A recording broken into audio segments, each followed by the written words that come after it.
In a new age world filled with delusions and wish fulfillment by morons in need of attention, renowned experiencers of high strangeness and podcasters Jeffrey Ritzman and Jeremy Vaeni received invitations to a tropical paradise getaway called Paratopia. Little did they know, it was the same type of new age spiritual retreat they've been avoiding all their lives.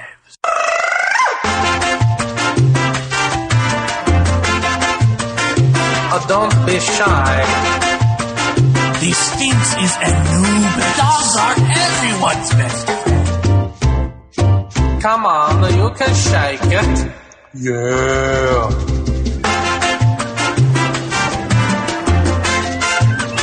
If you want to know who built the pyramids, watch 101 Dalmatians. Anything goes at Paratopia.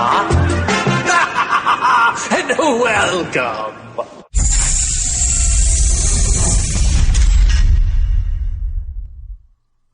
In an America that's recuperating from 8 years of terror alerts comes a book that will scare you back to red.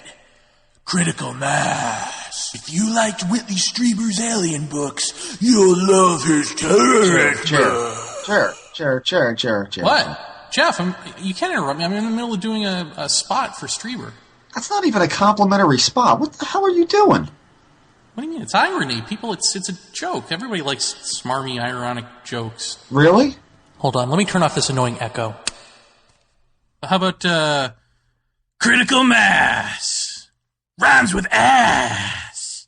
It'll kick yours. I thought you liked Whitley. I do. I love Whitley. And I'm reading Critical Mass, and I like it. I think it's a great book. That's why I want to do a free ad for him. But, Jer, we got real ads. Like this.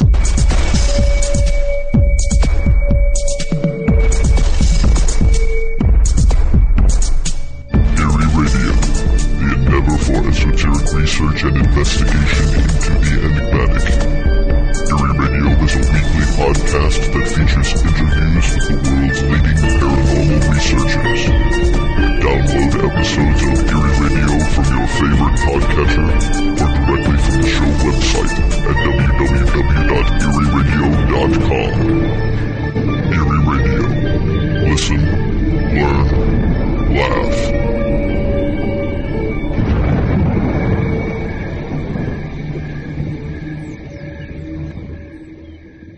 Yeah, that'll work too, I guess. But well, what were you going to do? Oh, well, I don't know. I didn't have one for Eerie Radio. If I did, I would definitely have used that same deep voice effect, because that's cool. Eerie Radio. Kind of sounds like that guy from Silence of the Lambs. Yeah. Is she a great big fat person? Wait. She a great big fat person? Never mind. Okay. Humor lost on New Generation, yes. That's right. Critical Mass is good, by the way. I am reading it, and I do like it. That's good. Yeah. I'm also watching 24. I just got done with season 4 of 24. And you know what really bothers me? And I forgot about this. I remember hearing about it, but now watching it on DVD, it's like really what makes me want to punch the TV, is that they had Jack Bauer say nuclear instead of nuclear so that George Bush wouldn't look like a dipshit. Did you know about that? Oh. Yeah, because Bush can't say nuclear. So instead of saying, wow, our president can't say nuclear and he's got his finger on the bomb, they decided in their infinite wisdom to support him by having the lead character also say nuclear. So that bugs me. And I wonder how they feel about that decision now, however many years later, given what George Bush has become in the public eye. I wonder if they're feeling good about that. But nonetheless, we're not here to talk about any of that. We're here to talk about, what? Some other bullshit. Oh, the Trickster.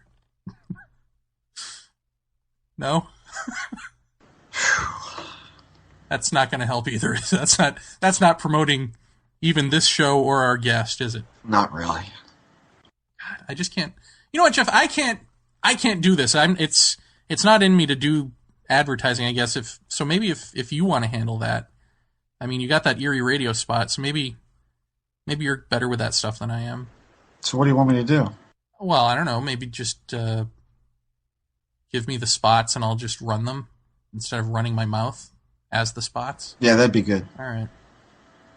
So who's on the show? What do we got? George Hansen? George Hansen. George Hansen. Master trickster dude. The dude of tricks. Many a trick. That's right. A gay magician, is that correct? Oh, my God. I'm sorry, George. What? He's an idiot. I thought that's what I got out of the CD. No. Not a gay magician. No. Not that you have to be gay to be a magician. Not that there's anything wrong with that. Or a magician to be gay.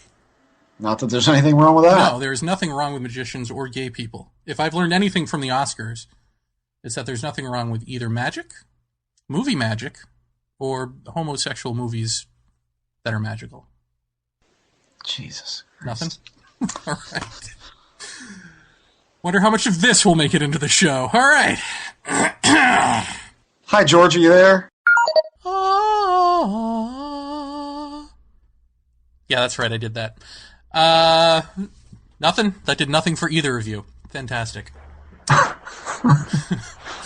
So, now, George, we wanted to talk to you because you seem like a, I met you at one of them there UFO conferences, or UFO Congress, I guess it is, and you seemed like, how do I say, the sane one in the room. And I got to know you a little bit, and you're sort of all about the Jacques Vallée style trickster theory. And Jeff and I, as much as we listen to anyone try to explain to us what the trickster is, neither of us can seem to wrap our heads around how it represents anything except an abstract concept or a psychological concept. Could you explain it to us and maybe make sense of it for us? Well, it's certainly an abstract concept. I wouldn't say it's necessarily psychological. There's a lot of theory about it, but most of it is highly scattered across a number of different disciplines, a number of different subdisciplines. So it's a little bit difficult to grasp how I use that term. So what I try to do in my book and on my website is give lots and lots of particular examples. There is quite a lot of theory about the trickster that comes out of folklore and anthropology. It's not terribly well known even within and among anthropologists. It was very big back in, the most important work was done back in the 60s and 70s, and those disciplines are rather faddish. So someone getting a doctoral degree today in anthropology might never have heard of the work on the trickster and what is called liminality. So it's far too complex and involved to present in a podcast. I can refer you to my... Podcast is over. Fantastic. No, I'm just kidding. Definitely. First, refer us to whatever literature that we can find, and then I will grill you about this further. Well, I'd first recommend going to my website, tricksterbook.com. There's the introduction to my book that gives a bit of detail on it, and I have a number of my professional papers there. There's a book, a piece on my website on ghosts and liminality that starts to explain some of these concepts in a little bit more detail. Okay, well, what is it that we're going to be able to find? Like, for instance, Jeff and I are experiencers of this so-called high strangeness, and so for guys like us, what can we glean out of the trickster theory that's going to make sense of what we're going through in real terms? Okay, well, one of the things that I really focus on, among others, is the lack or the inept institutions around this phenomena. And until one starts to look at this broader perspective, not necessarily just individual experiences, but what happens around the phenomena, the reactions to it, and how the culture treats it, one tends to miss the essential nature of this. This is a far more pervasive phenomenon than people tend to realize. One of the big aspects of my book is to explain this concept called anti-structure. And paranormal phenomena tend to have some aversion or antipathy to large institutions, and large institutions tend to reject and eject strong manifestations of this. Now, that's very abstract. Let me give you some examples. If you look around today and look at some of the most popular movies in the past 30 years, some of them have had very impressive paranormal themes. For instance, Independence Day, Ghost, Ghostbusters, Sixth Sense. Each of these have taken in hundreds of millions of dollars in box office receipts. But if you look at the serious research on, say, UFOs, it is tiny. Now, MUFON, for instance, the Mutual UFO Network, in its 2007 tax return, indicated that it had expenditures on the order of $200,000. Now, this is the largest UFO organization in the country, and certainly the most active and most prominent, but it has the annual budget of, say, a local church. It's really quite remarkable. You may have $200 million taken in on some fictional movie, but in the factual scientific types of research, and MUFON really hardly meets even that level of, it can't even be considered entirely scientific, but it's a serious attempt, but it's 3 orders of magnitude difference.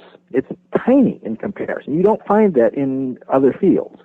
You see, there are television shows and movies about medical doctors, but the medical industry, healthcare, is $1 trillion a year industry plus. Mm-hmm.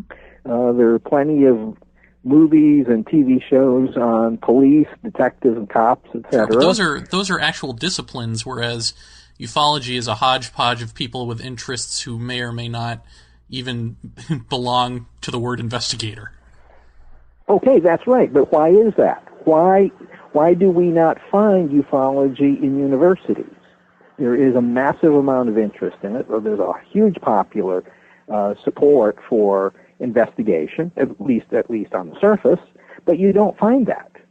And you can find all sorts of obscure things in academia that are taken seriously, that have no practical application whatsoever. But people have enormous interest in this, as witnessed by the movies and TV shows. The same thing is true for other paranormal phenomena. Extrasensory perception, mind over matter, has a tremendous popular interest, but that you do not find taught or researched in university settings, by and large. It's very, very rare when it does occur. So what we have here is these phenomena are considered marginal. They do not fit within our ordinary, everyday society very well. People don't talk about them openly. They are ridiculed. Most people are quite cautious about talking to others about these experiences. And if you want to keep your job, you might keep this rather low key in the workplace. So one of the major aspects of these phenomena is its marginal position in society. That's been this way for hundreds of years, thousands actually. You can go back 2,000 years ago and you can see the same kinds of aversions, the same ridicule, and the same disputes about the reality of these phenomena. That is key. These phenomena, for thousands of years, have been looked upon as something a little bit different, something that should be kept a little bit distant from us, and something that's not altogether respectable.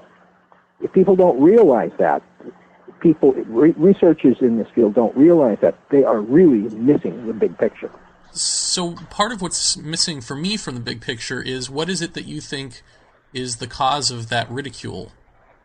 That's the wrong question to ask. Okay. You are asking about causes. Causes, it's a mistake to ask that question. What you need to do is find out what happens, what occurs.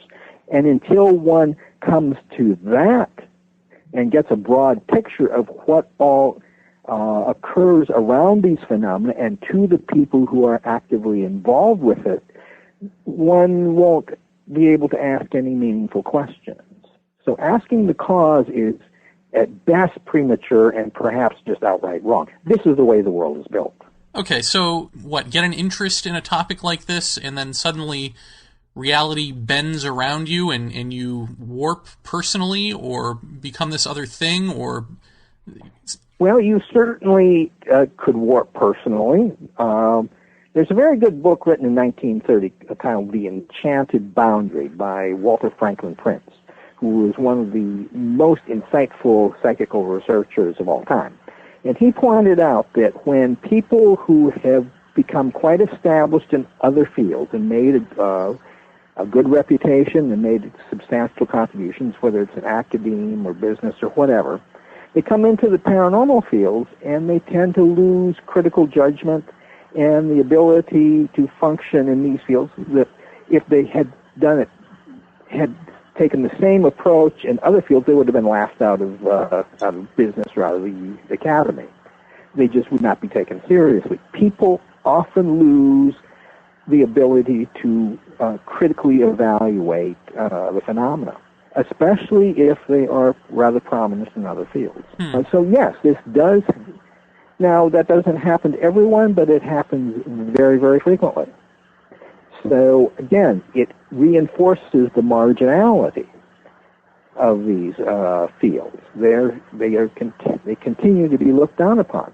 If you look at the, say, the circulation figures for the MUFON Journal, well, the Debunkers magazine has more than 10 times as many subscribers.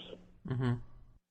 So the culture reacts strongly against the promotion of serious investigation or serious consideration of these phenomena.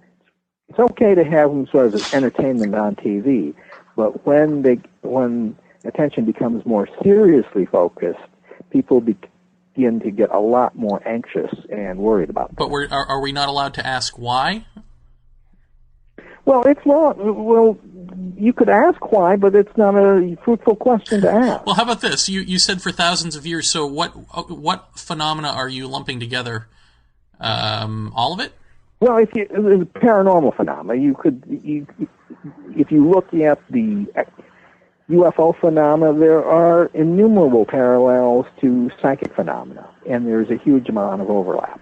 Mm-hmm. If you look at Bigfoot sightings sometimes occur in conjunction with UFO sightings. And you've said that you wanted science to study this, correct? How would science go about studying this? Well, you can start looking at what happens to people who have these experiences. That would be one way. You can also try to do laboratory-based research on some of these phenomena, and that is often met with considerable resistance, especially in the academic world. And so one may need to step back and take sort of a sociological view of this. Mm-hmm. And just plot, when do the phenomena seem to rise, when do they seem to fall? There's lots of ways. There's all sorts of areas in science and many different approaches. One doesn't have to do laboratory research. One could do participant observation studies. One could do case collection studies.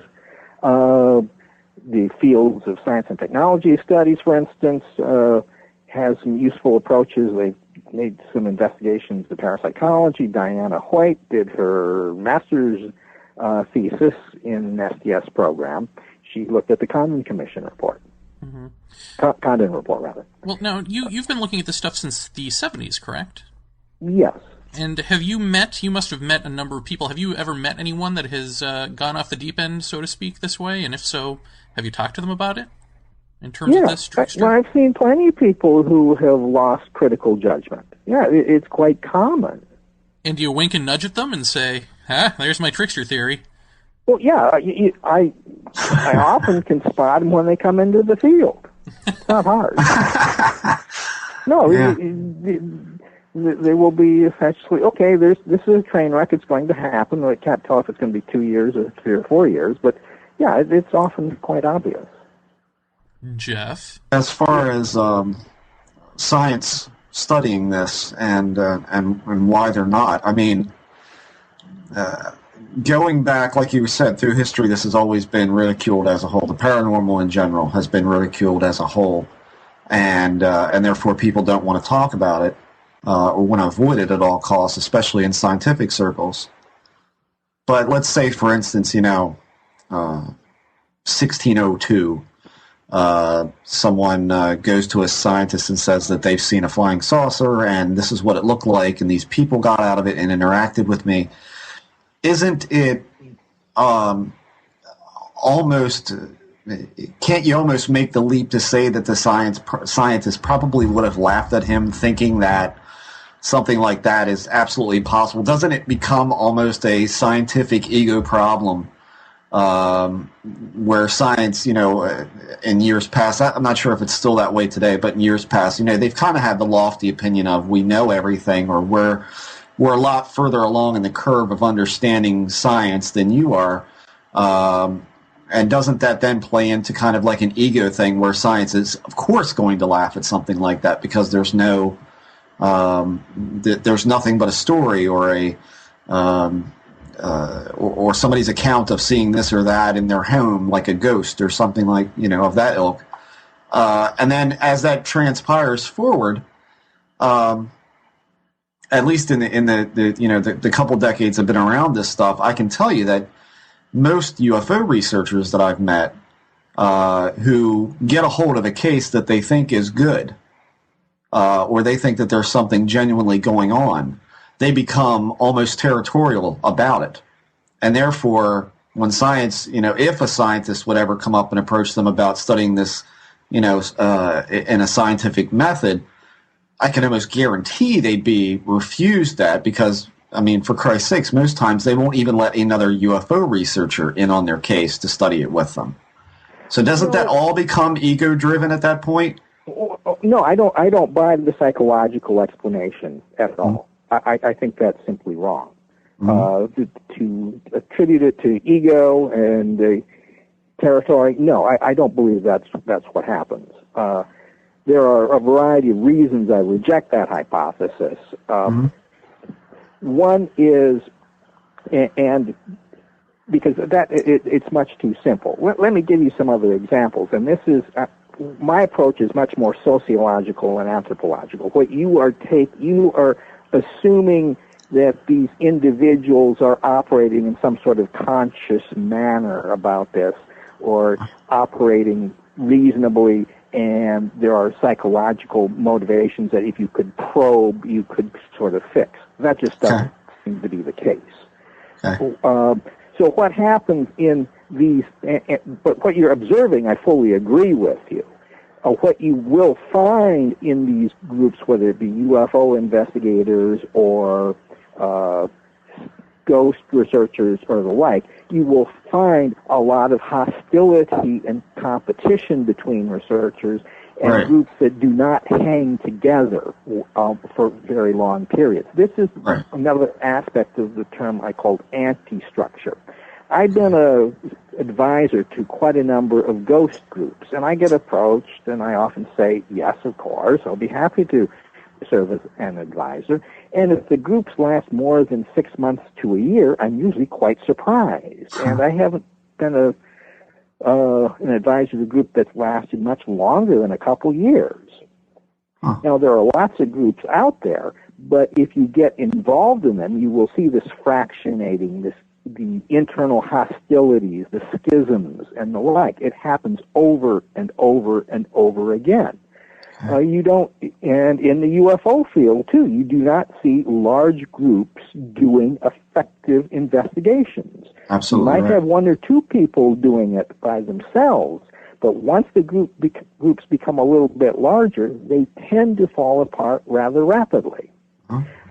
If you look at the MUFON group, and MUFON itself does not do investigations. There are members that do it, but they do not, as a corporate body, it does not employ someone to go out and do scientific or scholarly or just research or just plain investigations. They don't do it. The same is true for the American Society for Psychical Research or the Parapsychology Foundation. Now, the groups that do tend to interact with these phenomena tend to be small, they tend to break up, and they rarely have a long-term existence. Well, let me throw this idea out to you. Because what you're describing, I mean, I've run into this in working in television, I've run into it working in regular offices, and I ran into it in the cafeteria when I was in middle school and high school, and nothing seems to change. It seems to just be about cliques. And so if you so one issue is this clique mentality that we sort of naturally gravitate in, or we naturally come to when we are in group settings. But then the other is that the things that we're talking about, ghost hunting, UFOs and all that, are sort of fringe elements. And who is attracted to a fringe topic but people who, I think, reject the norm. And let's just say undisciplined people. Who are going to implode by nature in a group setting. That's true to some degree, but you can find plenty of people in academia. You look at, say, the SSE membership, that's the Society for Scientific Exploration. Many of those people have doctoral degrees and have positions of professorships in quite a number of institutions all around the world. Yet they have not been able to establish long-term institutions that do ongoing research into these phenomena on a regular basis. There has been about 130 years of psychical research.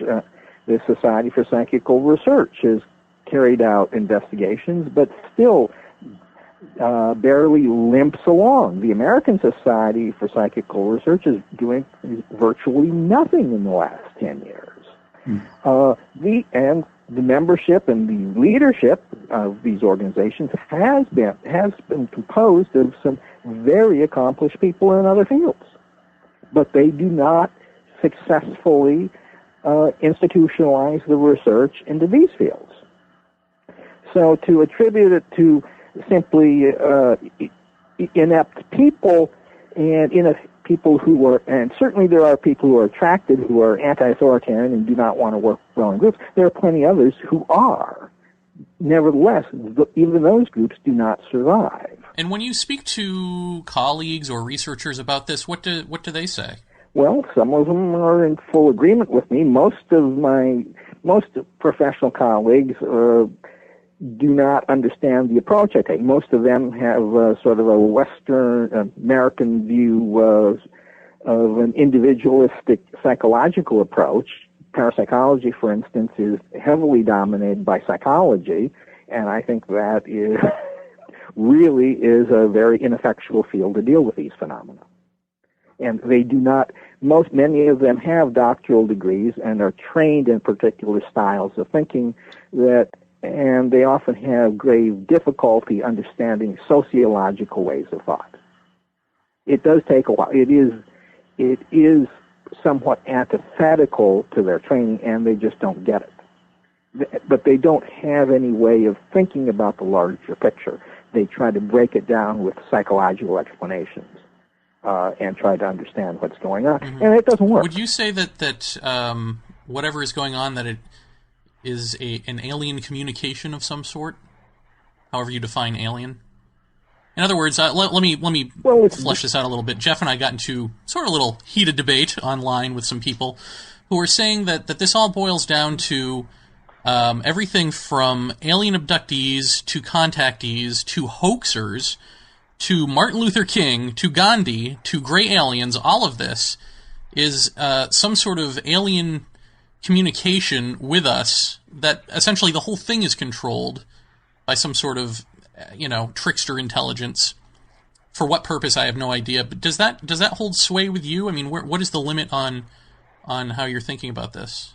Well, I could incorporate a fair amount of that into trickster theory, and certainly conspiracy theory is very attractive to many people in these fields.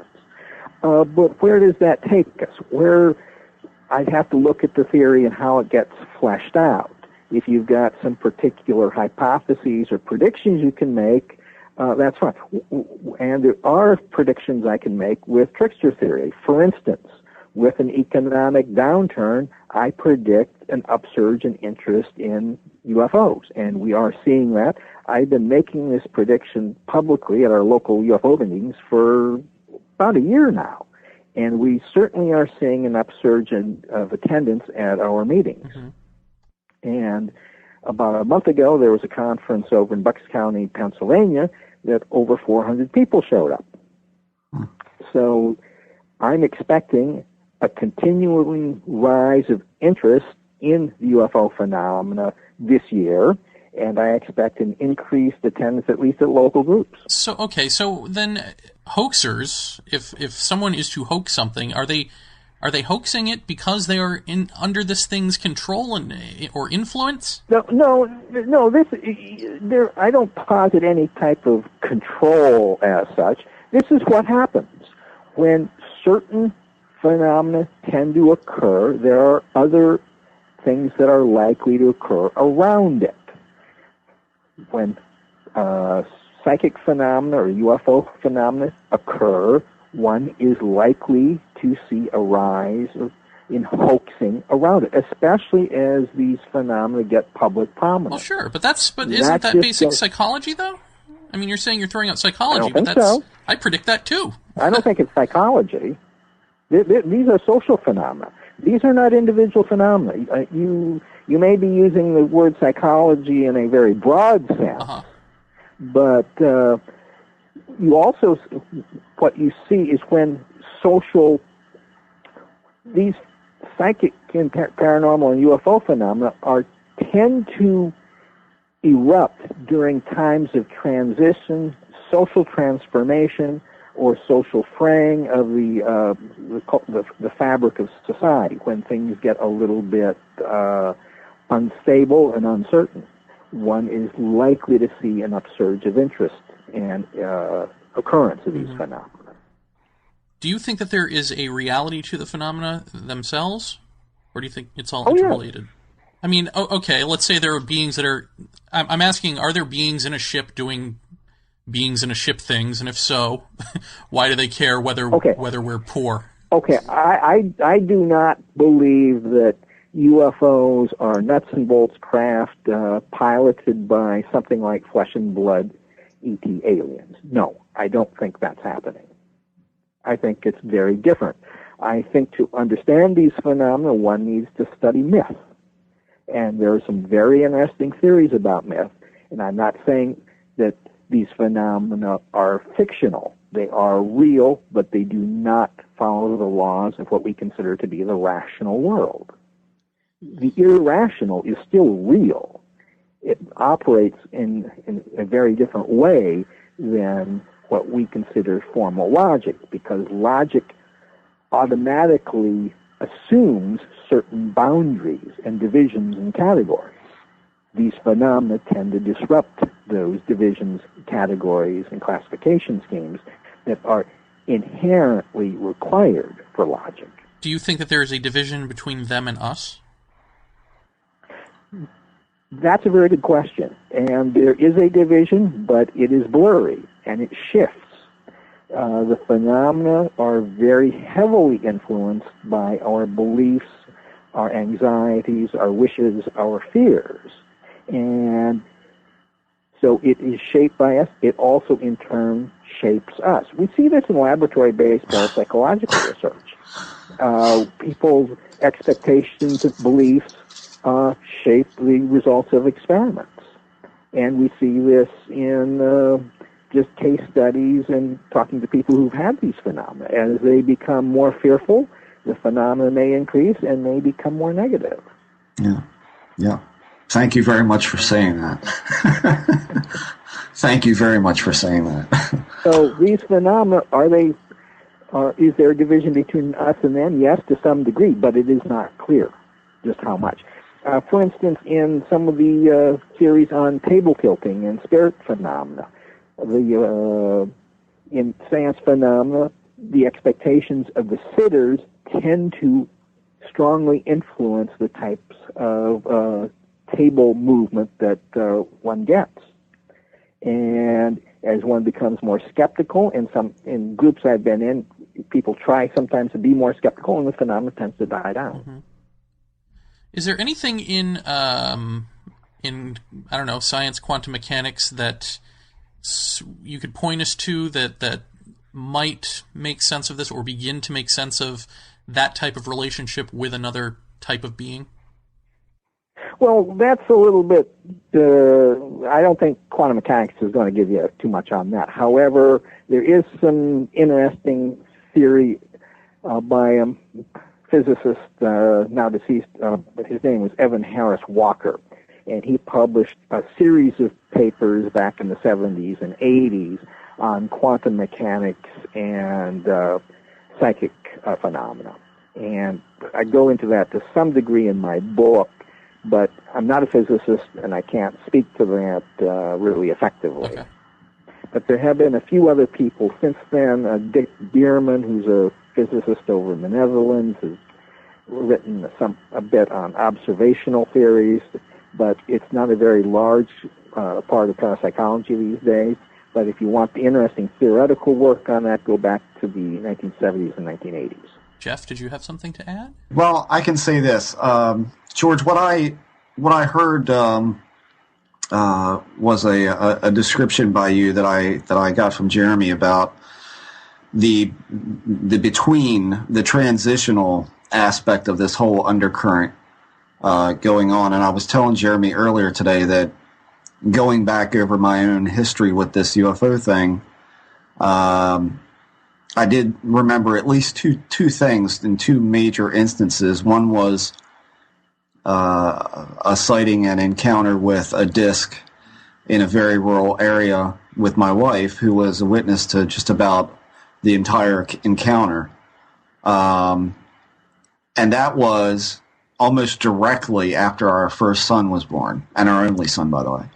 And then there was another sighting with my wife and my son at a local park during daylight hours of a pretty good-sized silver ball type object hanging in the air, which was really only visible to me from my vantage point until I literally drug my wife over in front of my eye view, and then she could see it. But it almost seemed to be in a tunnel vision type of thing.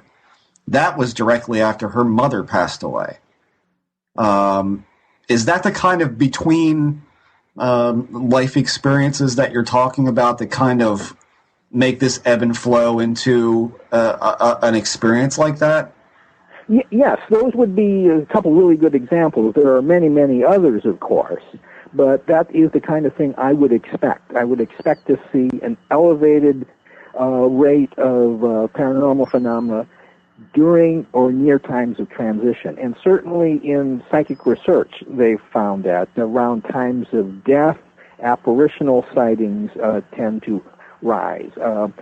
Widows and widowers are more likely to see or have experiences than other people. Now, one could always attribute a psychological explanation, a wish fulfillment or something like that. Sure. But with these other events that we've seen in times of transition, I do expect that there is legitimate phenomena there.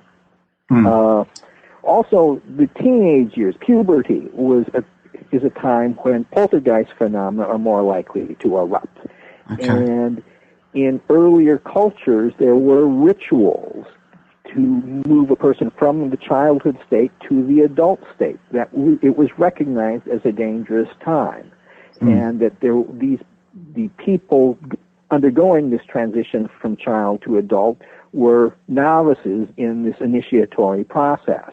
And the rituals were partly to help along this transition, but also to help protect society from the dangerous powers that could erupt there. So, yeah, I could go on and on about the concept of transition and change. And certainly even in laboratory parapsychology, we've seen conditions where there's novelty, there's change, even change in mental state, tend to facilitate these phenomena. So your examples are really good, and that's exactly the kind of thing I'm talking about. Well, I think the other thing that literally just popped into my head was something that you said about people in apartment buildings or condominiums and that kind of, those kind of, I don't know, stop off between a house and an apartment, a permanent home, versus something that people are moving in and out of at a higher rate than a home, than a single family home, for instance. And pretty much all our listeners should know by now that the last place I lived before I bought my house was a condominium. And it was horribly active in the way of manifestations of some very strange things that I don't think always equated to the UFO thing, but rather to, I mean, just to give you an example, one of the things that we saw, my wife and I both were in the living room and saw an arm float between us, covered in a flannel shirt pattern, like it was just the arm of someone going between us. It was damned obvious, I mean, what it was, because we both said flannel at the same time. But also, my mom and myself, on my 40th birthday, now this, again, might figure into your scope with this, is that on my 40th birthday, my mother and I were sitting across from each other in the living room, and if we want to get real weird, here's the description of this. There was a black object about 6 inches off the floor, about the size of a shoebox and shaped about the same as well. That was, it looked as if it had a blur filter run on it. It was fuzzy. It was out of focus. And it passed between my mother and I on the floor. My dog snapped at it. It then took off down the hallway towards the bathroom where my wife and I had seen several times it appearing.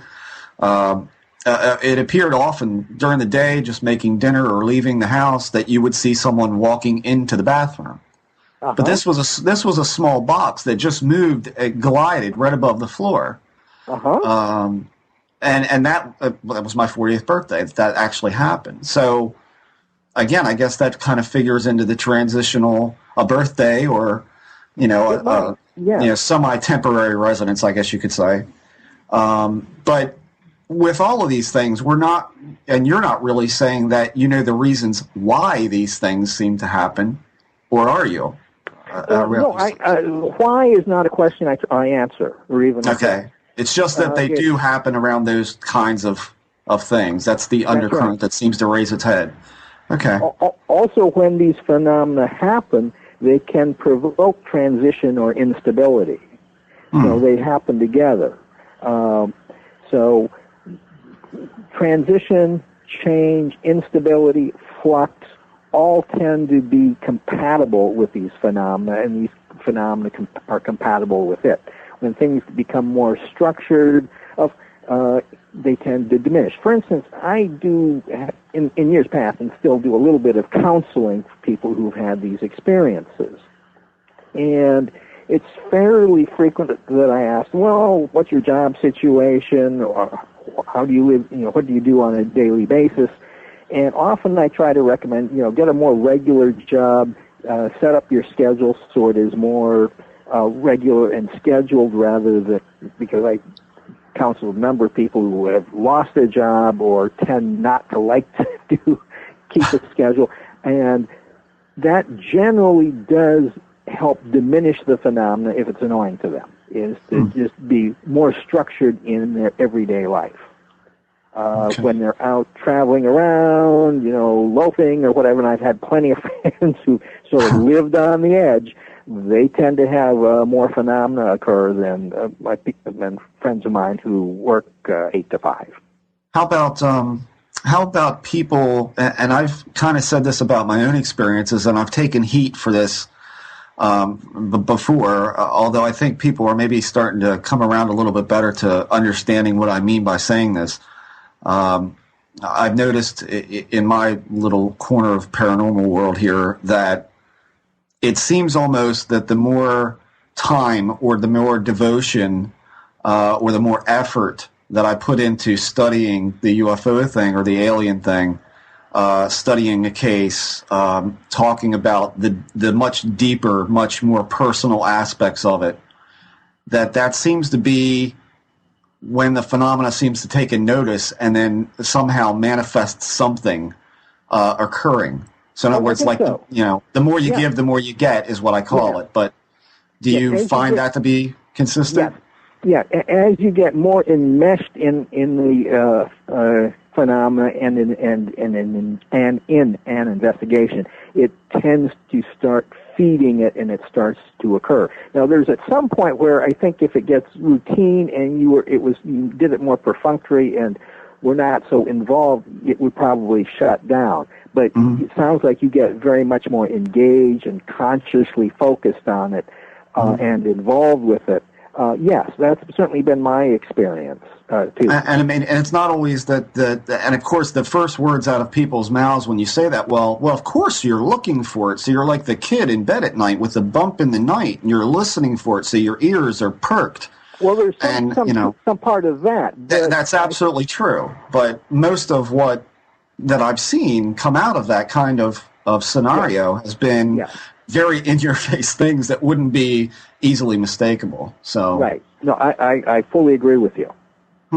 But see, again, there's that dual aspect. It's very easily written off because it's like self-fulfilling prophecy or wish fulfillment, and there is that aspect there, and I have experienced that myself. But I'm also convinced that some of the phenomena do tend to erupt more strongly then as well. But again, it has this sort of self-obscuring aspect, or it's easily discounted because of that. And also people who tend to be more fantasy-prone and less critical may indeed have more of these phenomena occur to them. However, other people can discount them very easily because of that. Right, exactly. So, George, let me ask you this, because I remember when I met you at the conference, you told me, you and Vaeni and Ritzman just don't... The thing that you guys don't get is that, you want to sort of police the field, but these people are the field. The people that you don't want are the field. And I thought you meant that this is just a field full of fuck-ups. But what you really mean, I think, is that the field produces this in people, whether they're fuck-ups or not, and so there's no policing that. So if that's the case, then what do you do about personal responsibility or people's responsibility to keep it honest? Is there anything we can do? Well, certainly you can do exposés and critical analysis. And it is useful to have a few people and establish a group who try to undertake some scientific or scholarly type of an approach or study of this phenomenon. And when you have that, then there usually are norms and standards that you try to meet. So it's useful to have a group, but you can't do it for the whole field.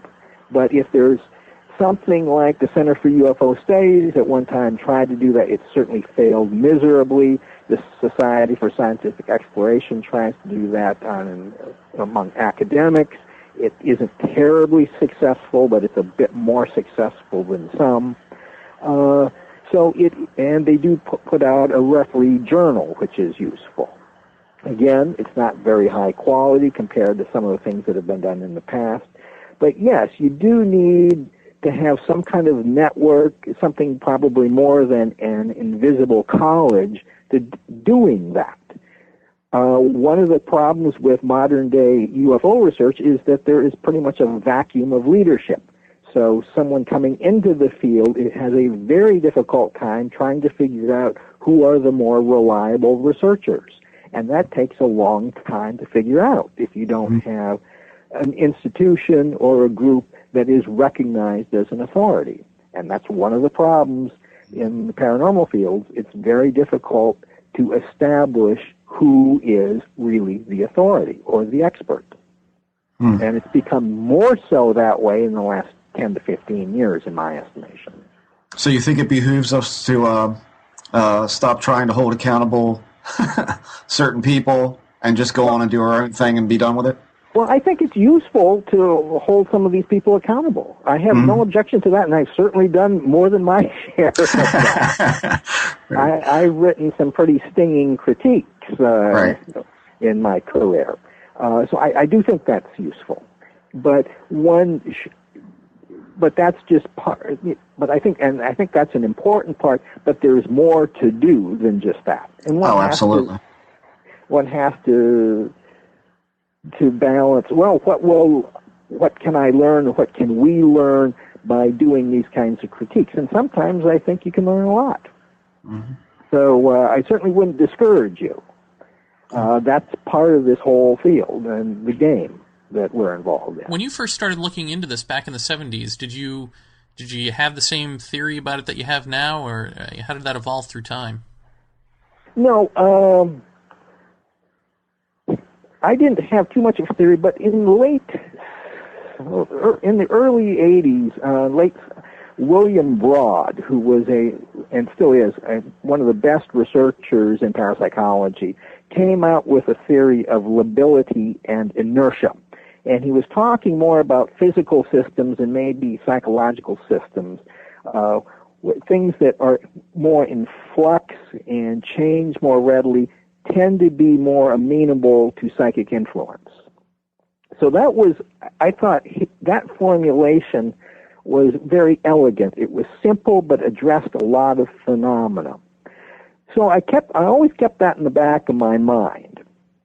And then I came across the book Synchronicity, Science, Myth, and the Trickster, which talked about this trickster character in mythology and related it to synchronicity. So it tied mythology into some of these phenomena. And then finally I came across an article by an anthropologist named Van Reedhead, which talked about this concept of anti-structure. And that tied into a particular trickster at a monastery out in Pennsylvania. This is a historical case. So I started saying, okay, we've got anti-structure relates to this instability nature, and the concept of uncertainty, instability, fluctuation, time to paranormal phenomena. So those three, two articles in a book tied these ideas together for me. I saw the links between them, and that led me to fully develop trickster theory. Does anti-structure have its own sense of structure, or is it chaos? Yes, it does have. Anti-structure is opposed to structure. One cannot exist without the other. And so one has to consider anti-structure in opposition, but you cannot have anti-structure without structure. Okay. And vice versa. So it's a different way of thinking. It comes out more from anthropology and literary theory than it does from the sciences. Does it tie into karma? No, not particularly. Well, that's good. But there is quite a lot of theoretical work. Again, it's in some rather obscure anthropological writings, in some religious studies. It's not terribly well known these days. Mm-hmm. And it takes a fair amount of time to go through the literature on it and the strands of thinking that fed into it. There is an area in anthropology called structuralism, which had a major influence on it. But that's a long story to describe just the interrelations between these ideas. Let me ask you, I mean, you've been at this for a while, and you still go to conferences and hang out at, various small group meetings and things like that. What is it that you get out of it still after all these years? Well, they're really interesting people. They're fun to hang out with.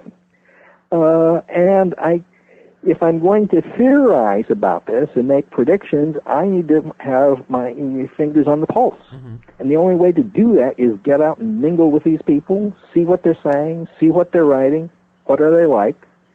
And I don't believe one can do good theoretical work without that. Right. Now, there are a lot of academics who try to do it without that, but my own feeling is you've got to go meet the people. And I've been doing that ever since I got into this field. I probably know a lot more psychics than most parapsychologists. I go out to dinner with them. I have them over at my house. They come over. I go to their homes fairly frequently. Whereas most parapsychologists don't do that at all. In fact, many of them avoid contact with people who identify themselves as psychics. You've alluded to that you've had some experiences yourself, and I'm just wondering if you've noticed that whatever, well, maybe you can tell us what it is that happened, but does the phenomena treat you differently for what you know than somebody who believes it's, takes it more face value? I don't think so. I've had the experiences I've had. Some of the strongest have been in laboratory situations, and I don't have huge amounts of phenomena happening to me. There were periods in my life when more happened, but I just don't have enough to really make a reasonable statement on that. And to answer your question, I really can't give you much of an answer. Oh, no, that's fine. Well, I'm still all right. So I guess we've come full circle here to. I still don't know what the trickster is, other than it's just something that happens. I mean, I know we've talked around it, but we still, if we never get to the why, then. Okay, well, you can't get to a why. You can get to a what or a how. Okay. But what if I were to give a definition of the trickster, I say it's an archetype, and by that I mean it's an abstract pattern. It can occur within an individual, within small groups, or even entire cultures. What are the characteristics of this pattern? One of the characteristics is eruption or emergence of psychic phenomena. The second one is deception. Deception often occurs when psychic phenomena also erupts. A third is instability and uncertainty. When a person is more uncertain or unstable, the phenomena is more likely to erupt. When there's change in their situation, change and transition, one is a little bit more vulnerable to deception because one may have lost one's bearings a bit. One is more susceptible to psychic phenomena. Another is violation of sexual taboos. Change in sexuality may tend to occur with these others. Another is marginality, being on the edge, being outside of the mainstream. When these phenomena tend to occur together, whether it's in an individual or with a small group or within a larger group, one is likely to see these other phenomena occur, including paranormal phenomena. Now, again, these are abstract. It's a little hard to get. You have to read some particular examples, and I've got some of those in my book.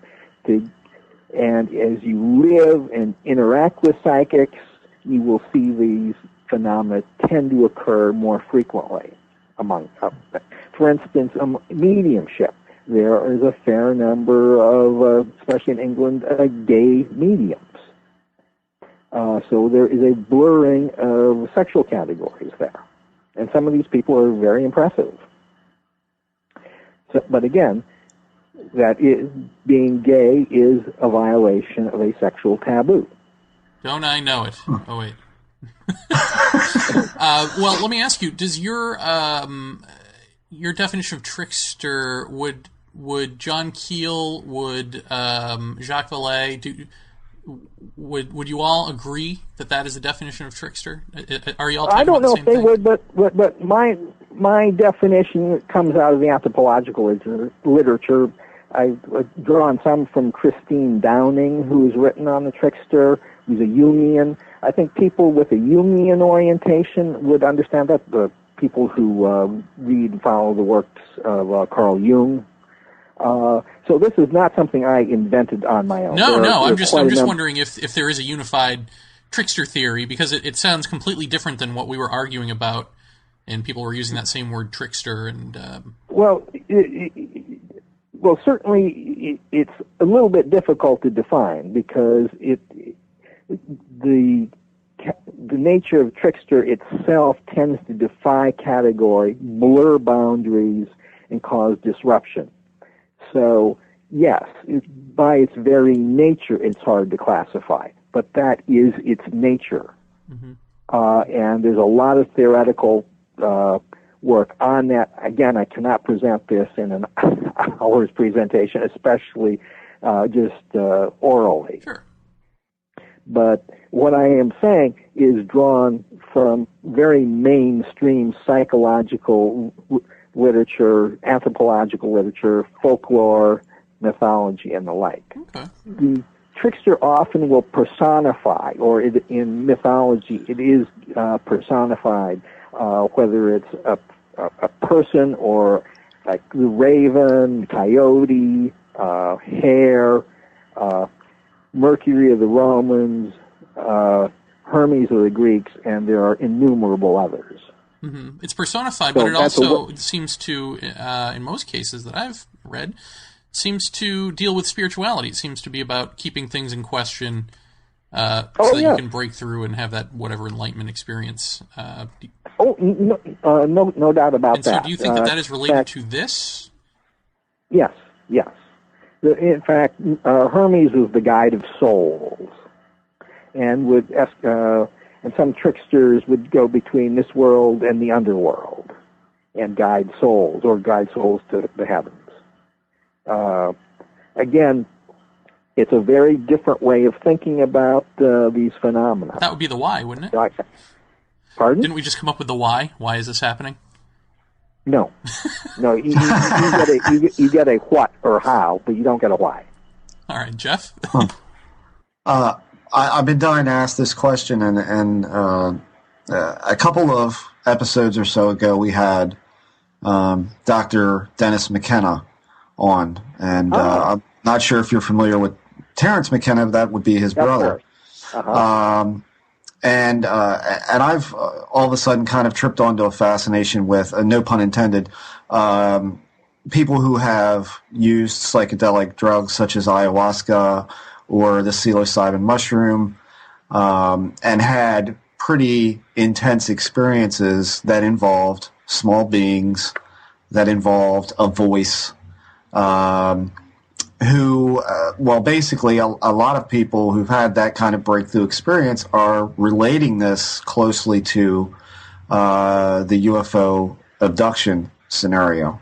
Yeah. Saying that there is a definite connection there. Now, I don't know because I'm yet to partake of any of that, and Jeremy as well, but we're seriously contemplating the issue because there is no way to find out other than to do it and find out.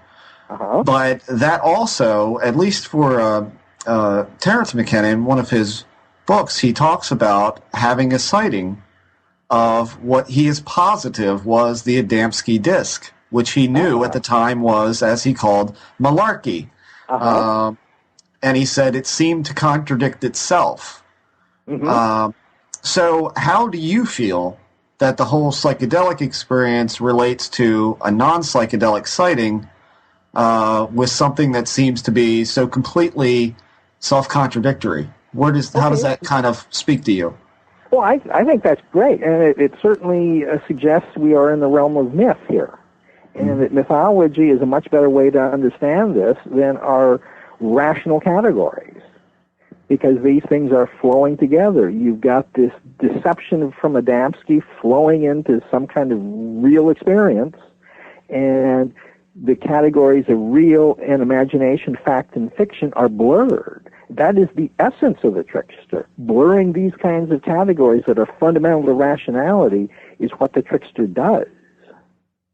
And hence, our rational worldview tends to fray, and our rational categories are no longer useful in understanding this. We must look at it in a very different light. So when you hear real. Right, when you hear of someone talking about a psychedelic experience and talking about these beings and so on and so forth, are we talking about the same trickster type of thing going on? Well, we're certainly talking about trickster manifestations here. Absolutely. Terry Mullis, for instance, who won the Nobel Prize in Physiology or Medicine, also had an experience, and quite well known. So yes, these are manifestations of this trickster archetype. For instance, the inner and outer is blurred in the psychedelic experience. The fact and fiction is also blurred. And Right. it's also very easy for people to dismiss it because people will say it's simply and only hallucination. Right. Altered perceptions. Yeah. Mm-hmm. The altered states of consciousness and these types of things are something I've not dealt with much at all in my Trickster Theory. So it's Right. but they do fit. But and certainly shamanic experience would tend to reinforce that because shamans were often tricksters and they often sought out psychedelic and altered states of consciousness. Right. You know, I see exactly what George is saying about the trickster being and I think of it, my terminology in my head is an undercurrent that runs through this, that, you know, at certain times, the manifestation or the perception of some of these things is relative to the individual at times. So, I mean, I get that because that kind of jives with what I've been saying about the beings or whatever we have perceived seeming to only have as much ability to enter our reality as we give to them. So I'm seeing the thread that George is talking about running throughout all of this stuff. And like I said, even in a really funny way, and I don't know if this is coincidental or not, but George, I was telling Jeremy about a dog that I used to have. She was a Hawaiian K-Hound. Just by far the most lovable dog you'd ever want to have, but she was the most ruthlessly disobedient, don't follow the rules, fuck you kind of dog that you'd ever hope to meet. Uh-huh. And we named her Maui due to being a Hawaiian K-Hound. And I saw today online that one of the names for the trickster in the Hawaiian culture is Maui.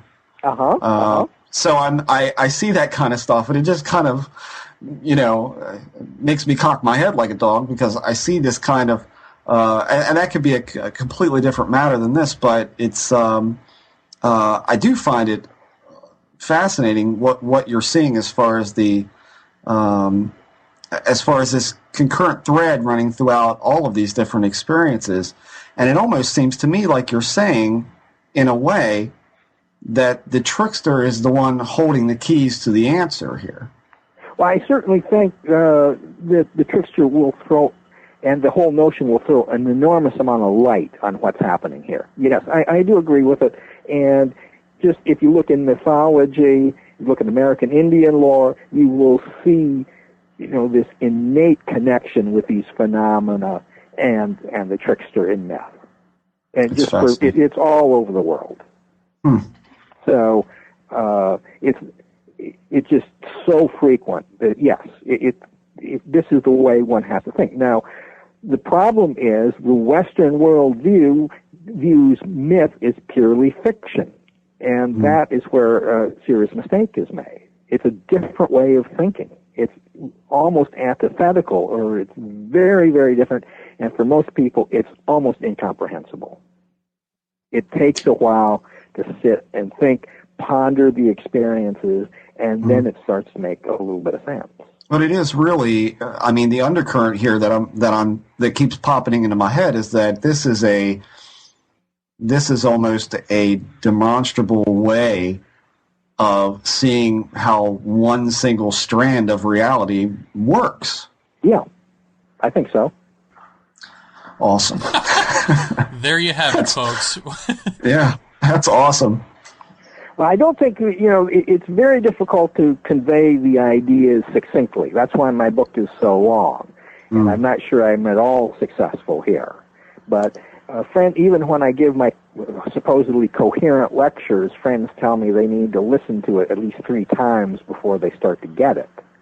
So I apologize to any listeners who might be completely scratching their head. No, it takes a while. Giving us food for thought. And what is the name of your book again, and where can people pick it up?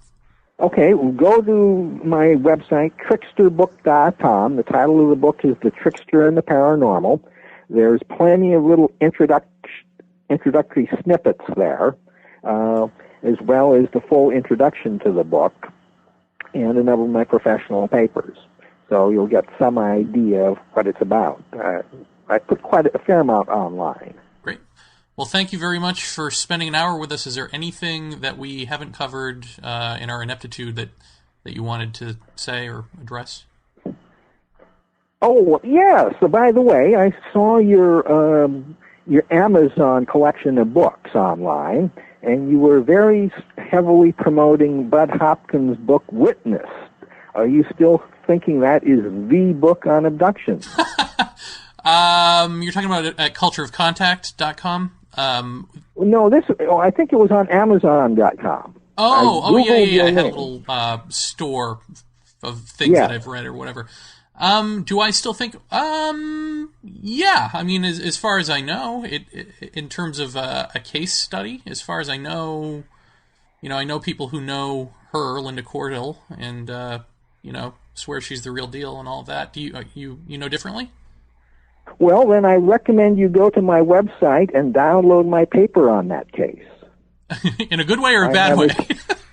I have a 25-page paper that I wrote with Rich Butler and Joe Stafula. It's up on my website, and there is a large section of one chapter in my book devoted to that case. All right. Well, I will definitely check that out.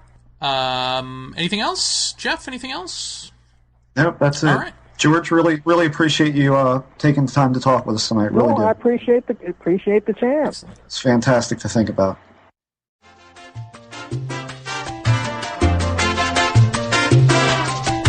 Hi, this is Bill Burns from UFO Magazine and UFO Hunters. You're listening to my good friends Jeremy Vaeni and Jeff Ritzman laugh their way through ufology on Paratopia, the UFO show for the rest of us. And welcome. So, Jeff. Yes, Jeremy. What do you make of our friend George Hansen? I like George. George is nice. That is a completely different trickster scenario than the one that we were having civil discourse about. Yes. Over the past few weeks. Oh, God. With our good friends, who shall remain nameless. Might as well. Even though everyone knows who they are. Right. And, but mainly because I don't want them to think we're attacking them again. Right. That'd be Al Lemberg and Leslie. No. It's a joke. It's a joke, people. Calm down. So, what was I going to say? Oh, yeah. Here's what's interesting to me. I don't necessarily disagree with anything I heard from him. However, without giving a why, you are just describing sociological, anthropological, psychological, all other kinds of logical thing. You're just describing the thing that's happening. So essentially, the trickster in that scenario isn't a personification, isn't about anything. It's just a word that you're using to mean the description of what happens when people get involved in this stuff. Right? I get it a little bit different than that. It's the like I said to him. What it was that I'm feeling it as more as a mechanism for how reality works. More along the lines of, and not the whole of reality, but at least as it applies to this stuff, to the paranormal in general. It seems to me that the trickster, I think for me that's a bad name for that, because that does kind of personify it to something, of the entity of some sort, and it's not right. That it's an undercurrent thread of thought and almost like he's saying, a predictive way to say, okay, when we look at change and social discourse, or and any other kind of upswing in a radically different way, like such as the economy right now is in the toilet. He's expecting to see paranormal in general rising, and it has risen. I mean, it's been rising for a while. You know, the war and the Bush administration and all of that. That's pretty much when all of this, you know, ghost hunters and ghost adventures and UFO hunters and all that stuff was all born out of that time period. And when I think back to the last, what I remember as being a wave where you had sightings on TV, you had best evidence caught on tape. There was a flurry of UFO specials and all that kind of thing when it again had that popular eye for a while, that public eye. Again, that was back, you know, when the Iraq War happened and we had the 80s. This is when things were absurdly good, at least as far as I was concerned. You know, to look at it from my perspective. That we had another upsurge and that kind of thing. It seems to be like he says, when there's this real good structure and a lot of routine and a structured life or a structured world. That's block it out. Yeah. It can. So then, you know, why aren't people, you know, in these third world countries who are starving to death and have nothing to do all day, seeing UFOs left and right? Are they? I don't know. I mean, it doesn't seem to be a big thread, does it? No, I mean, it's, and repeat that again. I must have missed something. No, I'm saying why, you know, countries that are far poorer than America okay. are not inundated with UFO reports, as far as I know, or abduction type reports. So how do we? I mean, is this just an American phenomenon? Maybe the way it's perceived. I don't know. You know, I mean, I've heard this before. I haven't. I can't remember if I've heard it about society, but I've heard it about experiencers. I've heard it said that you know, experiencers have abduction type stuff happen to them at critical, stressful points in their lives. Sure. I don't know if that hasn't necessarily been my experience. I can think of a couple that definitely ring true, but I can think of many more that don't. So I don't necessarily think it has to be you know, a stressful thing. I mean, when I think back, you know, my big question for me has been, why 5 years old? Why did all that have to happen at that point? Why did it start then? Or at least that's the memory I have of it starting then for me. And that would be, you know, that's the end of the 5 years old is the age where you start kindergarten. That's the age where you know, you're not home all day with mom. You're going off with somebody else with a bunch of other kids. And, you know, when I thought about that today in listening to George's little speech that you'd give me, that was the first thing that kind of popped in mind. I'm like, wow, that is kind of a transitional period for me, 5 years old. I mean, like you said, you know, forget the what, forget what it is. This is how it. You know, maybe this is the doors that we've been talking about and windows of manifestations being able to occur at a certain time. Maybe this is the latch on the window. Is that kind of thing. I don't think it makes it so that this is not an external thing. I think it speaks to it being intimately involved with us, which is, I mean, that's pretty much along my line of thinking with this, is that we've got more to do with this than we previously thought. Mm-hmm. Well, it sounds like, I mean, if you think about, you know, particles have particle wave duality. If you're talking about something from another dimension, or something that comes into perception through DMT or the pineal gland or something like that, and we have things blocking that. We have things that are particle, or, you know, we've got brain activity that's blocking that. What would it take? Would it take a clearing of the mind for these new waves to ride in and become particle, essentially for what would be, to our senses, non-material, manifesting, making it material in that way. So I don't know. What am I trying to say here? So if you have this other, you know, dimension or something, if you have this sort of antimatter, as it were, to them, they're just as real as we are, but they're fluid and we're solid, right? Let's just put it this way. If they're fluid and we're solid, and that's how we perceive it anyway, and they would perceive it the opposite way maybe, then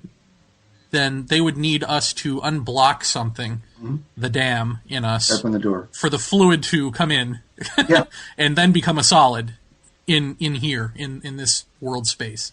That's essentially what we're talking about, right? That's what all of this boils down to. As bizarre as that sounds, yeah, I guess so. So there we go. We just solved it. End of Paratopia. Call in the guards. We have the brass ring. No, I mean, it sounds as logical as anything else, but nothing in this field has been that way. I mean,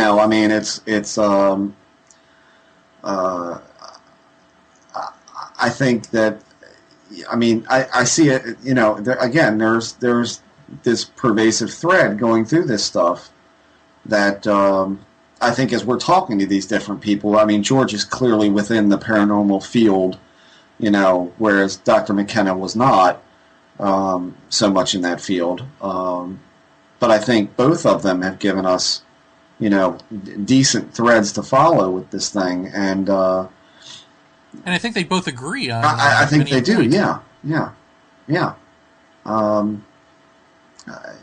It's I don't know. It's like I was, I was thinking the other day that, and I had told you about an experience. I want to talk about the what, but I don't really want to go into the whole experience thing. But this is like a recent one.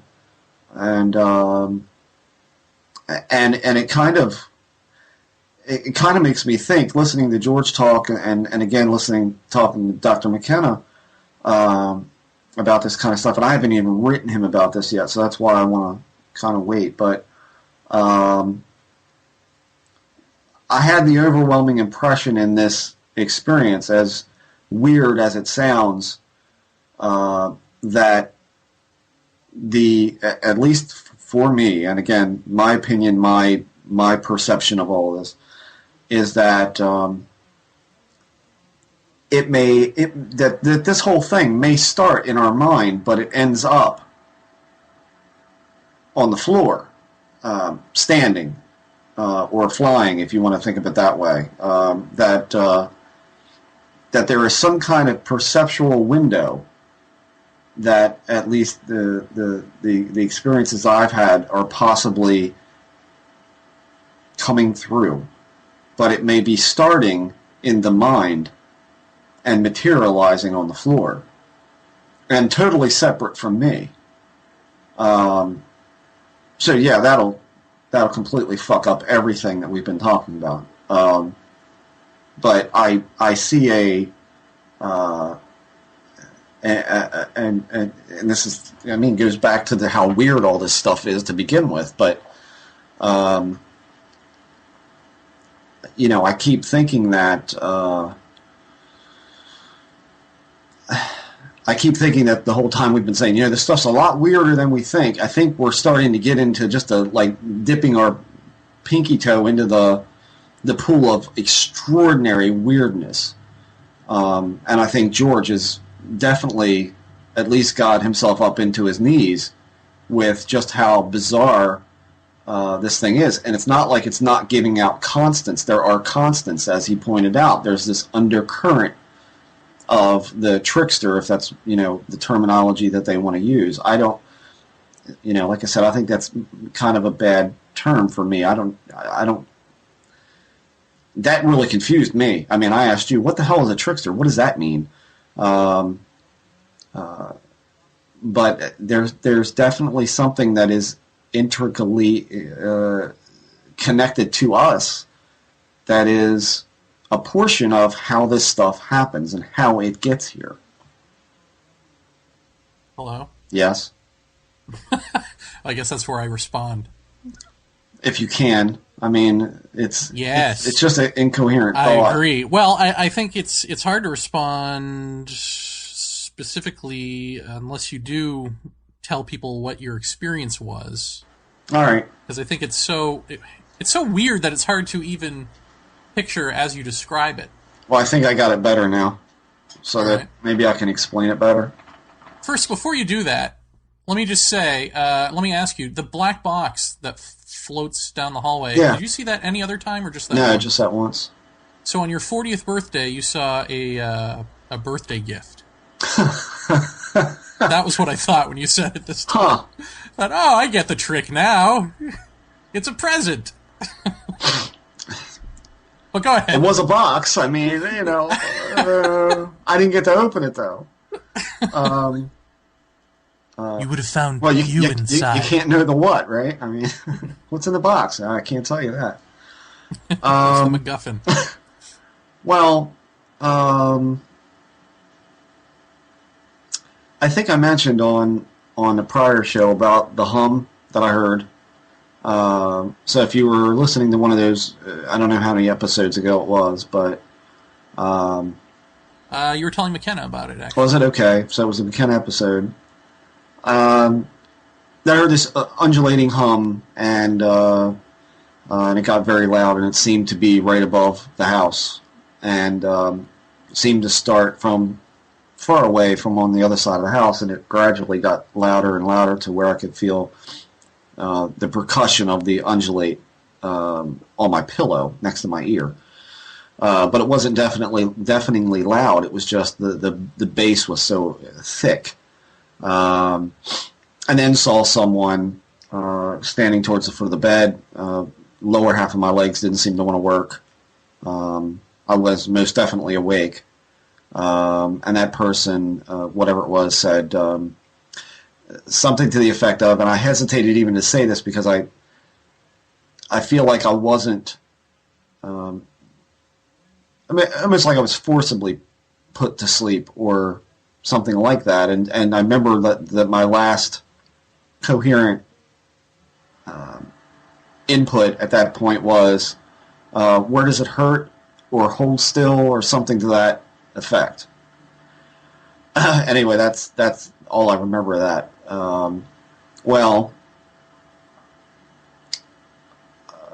Some nights later,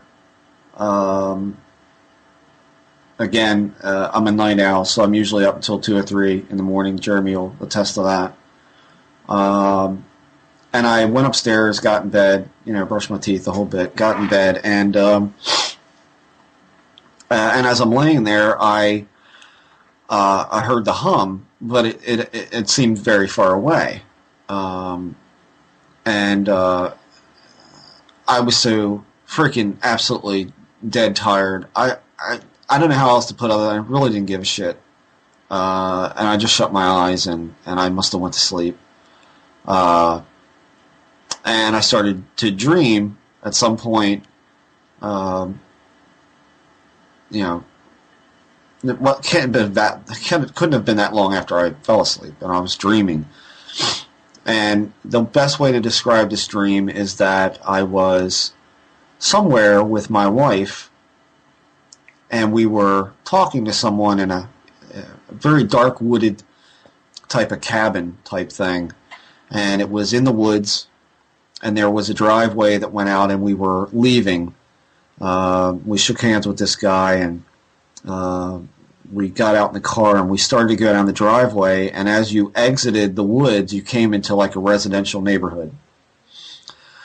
And on the left was a little, and I'm sure everybody will know what I mean when I say like the tiny pebbled driveway that's often not just a pebble, but it's you could stick your hand in the pebbles. It's like that loose gravel driveway.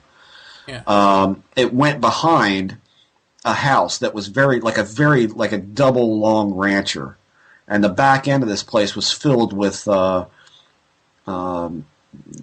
big bay doors and stuff like that, and then a house towards the end. And I knew there was just car parts everywhere. And being the son of an auto mechanic, I'm used to seeing a lot of parts at the shop, and axles and just junk, engine heads and blocks and all this kind of stuff. And I made a wrong turn. I turned actually into this area where all these parts were laying, like behind this house. And I got down to the end, and I'm like, there's no way out of here. I can't make a right down beside this building and get back out to the road. So I turned around to start backing up, and I'm trying not to hit all of these parts as I'm backing out in this loose gravel, and the car's kind of having a hard time getting out. And as I get back to the edge of the gate that I had come through, there was an old man standing with a gun, and there was a larger, younger man standing with him. And right away, my thought is, oh shit, now what, you know? And I got out, and he began to chastise me and accusing me of breaking down back in behind his house and stealing his auto parts. And I remember vividly him pointing to an engine block laying on the ground. He said, "You took something off of this," and it was a Subaru. I said, "I drive a Thunderbird, you idiot. What the hell's wrong with you? I didn't steal anything." Somehow or other, we end up being told to go into the back end of his house, which is a long hallway that leads down to what looks like a larger room with a chair that seems higher than the floor, higher than a normal chair. And he's sitting on this chair, and the bigger guy is behind us, and he ends up walking back into another room. I don't remember what was said. All I know is that 1 minute my wife was beside me, and we're saying to this man, "Look, we wanted to buy this house. You didn't want to sell it to us because your wife died here." Now, interestingly enough, that probably relates to the house we just bought. The man that we bought the house from, his wife passed away, and he wanted to sell the house, and we bought it. He never gave us any trouble about buying the house. That must have been something else. But and at that point, this man kind of began to sob a little bit as I'm giving him what for. And I look at my wife to say, well, we need to just leave because he's clearly upset. And this is how the whole, I don't know how this went from me being accosted by driving into his driveway to talking to him about his wife and wanting to buy this. I don't know where that all came from. But as most dreams go, they turn ass over hindquarters most of the time anyway. So I look at my wife, and all of a sudden she's not there anymore. It's a man. Blonde hair, as I remember. I couldn't remember any of the features per se, but I said something. I mean, it startled me because I looked over and I see this person there because literally the whole time I've been standing there, you could just feel my wife is beside me, and then to turn and it's not her, and thinking, I said, "Where's my wife?" And this man just kind of looked at me, and he said, "Just take it easy. I'm here to help. Relax. I'm here to help." I said, "Okay." And I think I again asked, "Where's my wife?" "She's fine." He walks over to the man and says something to him, and the man collapses into this guy's arms. He starts hugging him, and this man is hugging him back and patting him on the back, saying it's going to be okay. And as this man is crying, I see his face go from crying to anger quickly. And as I see that happening, I get a very uneasy feeling, and before I know it, this man is literally strangling the younger man who was standing beside me and squeezing him so tight that it kills him. The man lets loose of his grip, and the man slumps down in front of him, and now this man doesn't have blonde hair anymore. He's got a smooth skin, he's bald, a slit for a mouth, not big almond black eyes, but he has smaller eyes, but still bigger than ours, but they're wrinkly around them, and they're gray around his eyes, very gray. And it's very obviously not human, and it's dead. So I turn around, I was like, he killed him. The first thing in my mind is not, holy crap, it's an alien. The first thing out of my mind is, I've got to get the hell out of here. He just killed him. I'm next. So I turn around to start running, and I wake up screaming. And I'm in bed, and it takes me a good 3 or 4 seconds to realize it was a dream, because it was so detailed and took such a weird turn. And as I am sitting there in the dark in my bedroom, I see a pattern that is in my vision. Now, how to describe this, because this is the part Jeremy had a hard time understanding. Picture clear acetate, and you're going to draw on it with a pen that has just a little bit of light to it, so the ink glows just a very slight bit, and then you're going to draw on it with that glowy pen and some black, and now put that around your scope of vision, so that it's kind of like this overlaid image.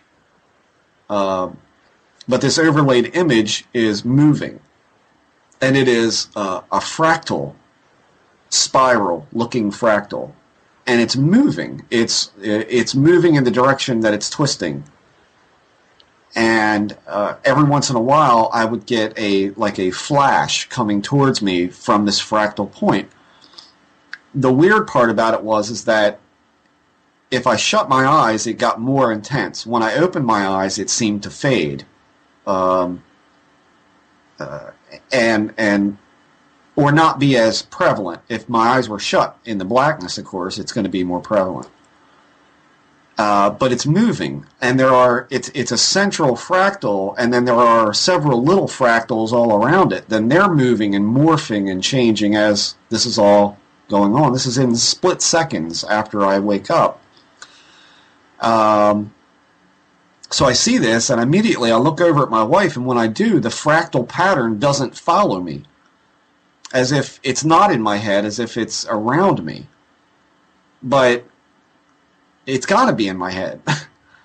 But if it's in my head, why is it not following? When I turn to look in her direction, why is it not following that visionary pattern? In fact, when I turned, I saw the little ones growing like... I saw a thing on TV the other day that reminded me of it. It was like when they find an octopus in a hole and the octopus tentacles come out. That's kind of what it reminded me of, like this blooming effect to it. And as I turn back around towards the doorway, I see the main fractal, which again is turning and pulsing every so often, not in any sort of regular way. So you've got that visual. You've got looking into the hallway, sort of some light coming up from the stairwell, and then you can see a portion of the wall of the stairwell through my doorway. Now here's where it's weird, is that as I'm sitting there watching this fractal pattern move and wondering when it's going to go away, something starts to emerge, not from the center of it, but just off-center to its right. I see this mass kind of moving, not in the way that the fractal's moving, not this slow churning movement, but rather this jerky, unfluid-like movement. And I'm not moving my eyes from where I'm looking because I start to see that there is a bulbous blob emerging out of one of the tendrils of this fractal, and I see what is very clearly eyes, close together, but they're not, again, go back to your visual of Whitley Strieber's Communion book with the pointy-edged eyes, pointy at the ends. This was like goggles. This was rounded where it should be pointed.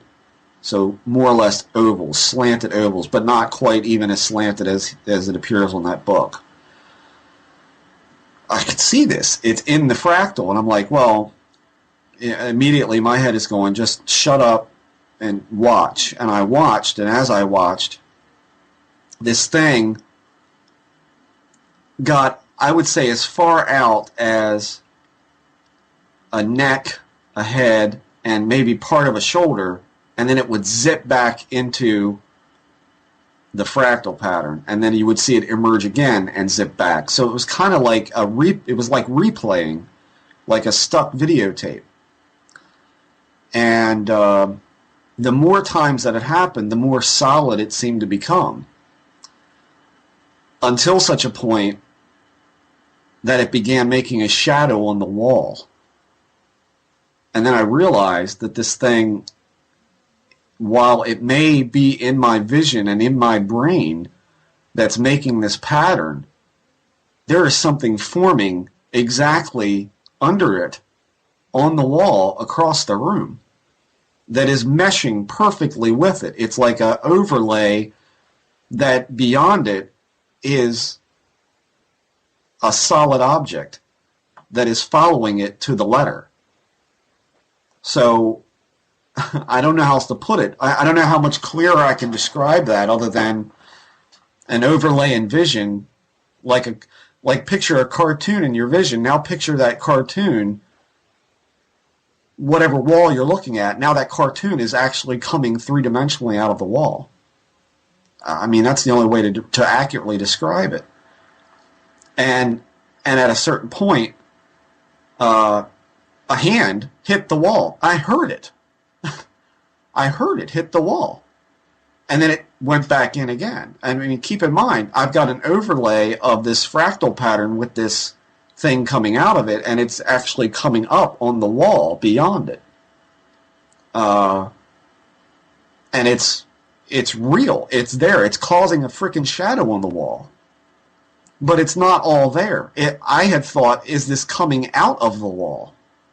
You know, that kind of thing. But I don't think it was. I think it was in the air. It was half there and half not. So at one point it went back in and the whole thing just began to fade. But the fractal pattern, the overlay in my vision, faded first. And then the object making a shadow on the wall faded. So they were like two different rates of dissolution of those images that I saw. So that's why I made the comment, starts in your mind, ends up on the floor. The thought in my head is that, was I dreaming? And somehow this thing manifested beside me on the floor and interacted in my dream, and then when it was trying to leave, it got caught, or I had told Jeremy it had the appearance of, I wasn't particularly, I was a little bit afraid when it made the noise on the wall. I kind of backed up in bed a little bit and put my other hand down, but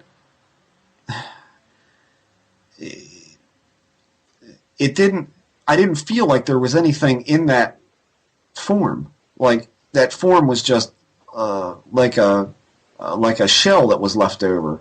Like it was already gone. Whatever was in there was already gone. This was just some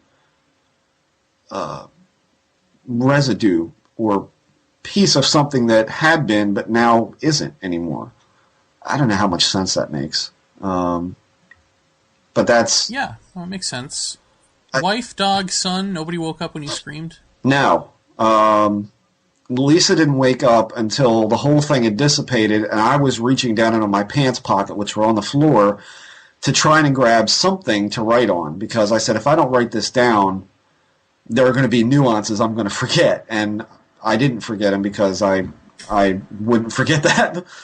But well, I wanted to write the dream down more than anything, because I think you read to me what you wrote. I believe it was this, right? That you read to me what you wrote?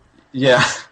And let me tell you, it wasn't very nuanced. No. So I don't know what you think you were writing at like 4 a.m, but I mean, it came out. Thing wall. Yeah. Saw. Well, it was it was more or less trying to nail down what I was dreaming about, because you always forget your dreams. You never remember them so clearly. Right. And those keywords kind of help me remember that dream as vividly as I do. And it was pretty vivid. But it didn't start out the way it ended. It just took this incredibly unpredictable, bizarre bend to it. So, I don't know. The fractal thing, I tried to look up online, like waking from a dream and seeing a fractal, or something like that. Like, is that something that people have seen before? And I think what I found, a couple of people have. I don't know what the significance of that is. I don't know. I've never seen such a thing as. Well, half our audience just shit their pants, so there's that significance. Well, I don't know. I just got this overwhelming feeling like, yeah, it starts in your mind, but it ends up real. Which just, that throws a monkey wrench into everything that I've been thinking to a point. But in another way, I kind of almost feel like it's again, say it, you can take a drink. It's another clue of some sort that that clearly what we're not dealing with is little green men, which I think we've left a long time ago, but is still the overbearing popular view. Well, here's the question that I'm left with. The more you think about these things in terms of anything, the more it gives you what it is you think you're seeing. So when you used to think it was demonic, it looked demonic. Mm-hmm. And now that, you've been toying with the idea of this, interweaving of us and them, and you give as much as you get. Well, now you're seeing that in action, and I wonder if you're actually seeing more of what is true about the nature of this phenomenon, or if they're just giving you more of what you're expecting to see. Exactly. That's exactly it. And yeah, I don't know. Although, how elaborate would that be? Jesus Christ! For a theater, and I don't. Normally any other time in my life, most people know by now that I'm absolutely petrified by the thought of,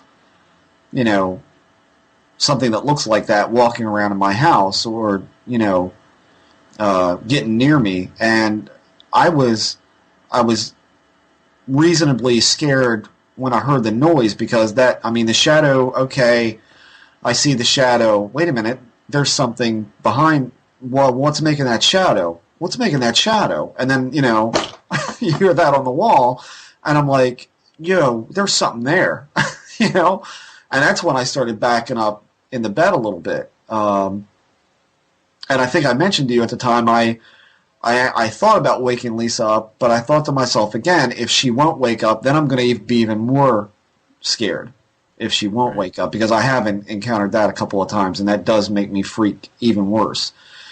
So I don't know. It was definitely a bizarre visual.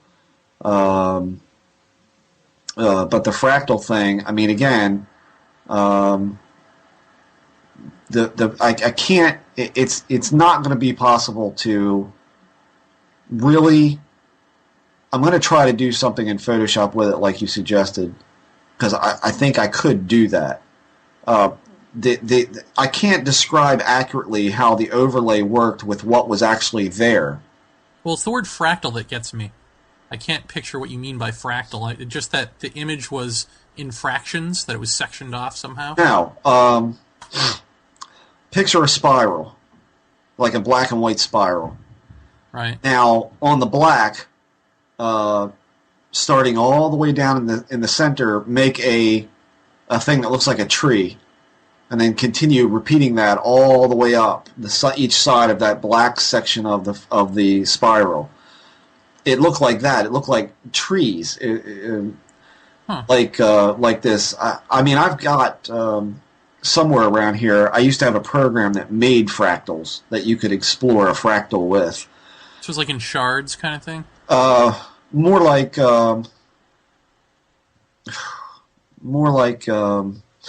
Trees, like you yeah, said. like octopus, tentacled, but with. Okay, so I'm thinking of the entire vision being in shards, and you're actually talking, when you say fractal, you're actually talking about the lines themselves, or the cracks themselves, or whatever. Yeah, the shape of the thing was a spiral that was turning and growing. It was growing. Right. I mean, each tree spawned a new little tree and a new little tree off of that.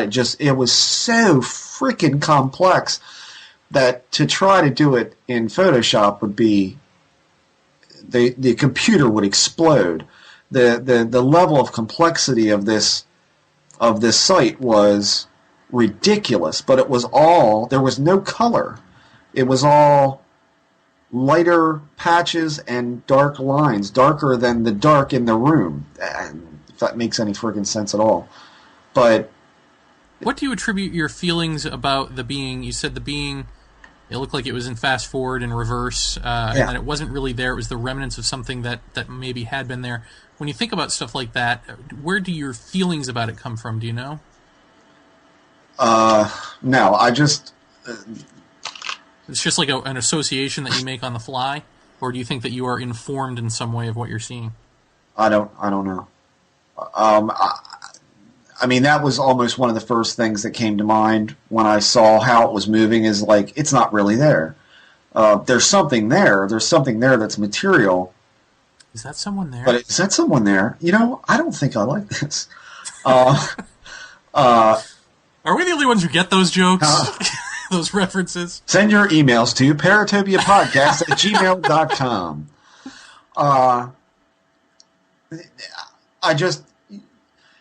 I mean, you could tell. I don't know how you could. It's hard to explain. To look at it, you say, well, that's just something playing. But the more that it played, the more solid it became beyond this fractal pattern vision. It became solid behind it. But at the same time, I'm thinking, that's nothing. There's nothing in that. This is over. This is leaving. That's just the thought that I had, and I don't know. I don't know where that came from, but I knew that made me significantly less freaked out by it, to the point where I could just watch. And I really, really, really watched, and I really paid attention to what I was seeing. And that's what it was. I mean, like I said, there was no mark on the wall. I didn't see any footprints in the carpet. I don't know what to make of that. I mean, that's what happened, and you could be right. Maybe it's showing me what I think what my current line of thinking is. Maybe it's feeding into that, but. My other thought is that I have also said, if I could observe this thing from a comfortable distance in every sense of that word, then I might be a little bit better with it. And the past 2 times, I've been better with it. I mean, if I'd have seen that 10 years ago, I'd have been out the frickin' window. But I just sat there. I said, it's leaving. It's not coming at me. It's going into it. So, that's probably why it didn't bother me as much. And plus there was that internal component that I had the distinct feeling that there was something that was in my vision that was something in my mind making me see that. Did you have any feelings about the being? Whether it was alive, what its intentions were, hostile, not hostile? I don't know. See, that's the part that really bugs me about the whole damn thing is the dream that I was having. I was kind of in a pickle.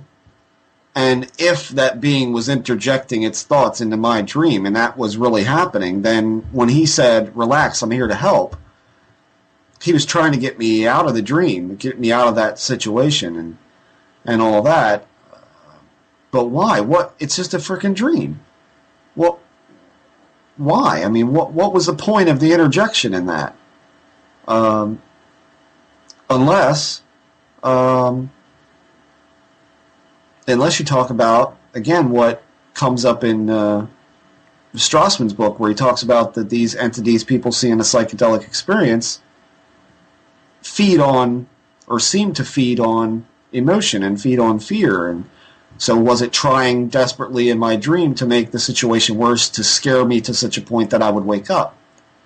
Well, or if there was something that was in your room, you could have just been dreaming and unconsciously been perceiving it, and these things are, for lack of a better word, telepathic. It could have been doing its usual routine of saying, it's okay, calm down, preemptively, Well, expecting you to wake up and find it, and you just heard it in your dream and interpreted it into your dream, you know? well, that's possible too, yeah. But it was weird, man. I mean, that... Yeah. And here's the thing that really kind of, initially when I woke up and I saw this fractal pattern everywhere, it held the same quality and the same feeling as the white square did. It held that same seeing but blind feeling about it. It's a hard feeling to describe, but, you know, I mean, again, just, you know,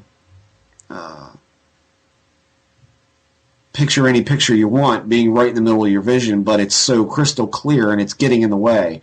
That kind of feeling. No, I know what you mean. And, you know, maybe the analogy is if you've ever looked at a bright light and you look away, or you've been in the sun, you get that sort of head rush, and, you know, your vision goes muddy red or something for a few seconds. Yeah. Or you rub your eyes and you have that cloudiness when your eyes are tired. Yeah. But it's a different quality than, but that's its same kind of effect. It's that in your vision thing that you can't escape no matter. And I remember saying, don't shut your eyes, because when you shut your eyes, it gets even more prevalent. So I was trying to keep my eyes open, and that's when all the other stuff started to begin. So that's all interesting to me, because that smacks of stuff that happens when I let this meditation thing out for any extended period of time, is that I do see things like that. You know, I do see reality overlaid over reality, and it's more prevalent when you shut your eyes, but it's still there when you open them. But I haven't seen beings or anything like that. But I almost wonder if it's not tapping into the same sort of thing, you know? This was unlike any being, quote unquote, that I've ever seen. I mean, it had a decidedly different look about it. The only thing I ever thought I saw when I was doing that meditation stuff was back in the other apartment, and I could have sworn, I mean, it scared me enough to, take myself out of that state and turn on all the lights and turn on music and, just, you know, pray, was seeing a shadow of a person peel itself off the bathroom door and, peer around the door. Yeah, I mean, it was an open door, and that's what it looked like. It looked like it was stepping off of the door and looking around the door and, you know, preparing to come at me or preparing to come out, you know, into reality, and I that was just way too much. But I don't know. I mean, I don't even know how much of that is some sort of hallucination. What do we mean when we say hallucination? Again, I mean, what does that mean? Well, right, yeah. I mean, if I had not gotten scared and let it play out, would this thing really have come up to me, or would it have just gone away? Yeah, I mean, that's the thing. I don't. This is a weird fucking world, man. I'll tell you that. It's just weird. Well, it doesn't help that we don't know what the hell we are and what the hell the boundaries of this world are, you know? Yeah. It's like we've got all of these dilemmas and the world's weird. I mean, and, you know, I had serious thoughts about even talking about that experience, because it is just beyond even weird for me. Well, I'm glad you did, because I feel like because it's beyond weird for you, it's important. It's a new thing. It's a new thing. It's a new thing. The other thing that bothers me about it is that the being, it looked like nothing that I had personally ever seen before. It just didn't hold this. It looked different. It looked, like I said, goggle-eyed looking thing. I mean, very round, elongated, but, you know, you're talking about that level of angle to the eyes was just not even, it was just very slight bend in that, and the edges, the ends of it was not pointed like an almond. They were ovaled out. It was smooth around. And that just kind of, I was like, huh. I mean, immediately in my head, I'm like, that's different. I mean, I don't know. I don't even want to sound dramatic about this, but I feel like it's odd how far I feel we've gotten, and I don't even know what that means. I just feel like it's odd how far we've gotten in under 10 episodes of this show, you know? Yeah. Well, it's a different direction, right? It definitely feels like we're fleshing something out here, you know? Yeah, but what the hell is it? Well, I don't know, you know? I don't know either. I mean, and that may be the end game right there. I don't know. Well, yeah, just like George said. How about them ETs, you know? There is no why. Right. Well, there's no why that we can know about, maybe, but... Although, in the end, I don't understand. I mean, if he agrees that if he thinks it is a spiritual thing, you know, that keeping in the state of question so that, you know, you have the big breakthrough, the psychotic break of enlightenment, then isn't that a why? Isn't that the ultimate why? I guess it would be. The thought keeps coming to mind that you know, like for instance, the near-death experience. You know, somebody dies on an operating table, and they go to this place where all the plants look like they've got their own glow, and it's beautiful, and they feel so great, and they see people who've gone before them, and they say, "You can't stay." You know, that person comes back dramatically changed from that, in that they no longer fear dying. In fact, they almost, in a strange kind of way, and it sounds weird to even hear them say it, is that they almost look forward to when that happens. They don't encourage it, but they're unafraid, and they know that they're going to that place. That relates also to the Hopkins experiment with DMT, with terminally ill cancer patients who were very afraid of dying in the dying process, and they come back from that experience saying, I am no longer afraid because I've seen a peek at what's to come, and I'm not afraid anymore. So, as weird as it sounds, what if the why is, you know, holding that secret of what's after this back? And psychedelics and near-death experiences are like some kind of unsanctioned preview of that. And what if that's the key, or what if that's the door that the trickster, quote unquote, is holding the keys to? We can't know at all. We can't know what this is all about, because if it does, it spoils the whole plan. The question is, what's the plan? You know, I mean, I've been thinking that for a while, that especially when you hear Whitley talk about, you know, people in experiences seeing their dead relatives in the presence of these beings, and what the hell is that all about? I mean, I've tossed around before that is some effort by these beings to make you more comfortable. But why are they always dead people? You know, that's not an adequate enough answer for me that it's just it's something to make you more comfortable. It seems like it's something more than that. And, you know, it's at that point where I say, is this something that's holding the keys to a greater reality that we aren't supposed to know about until a certain time?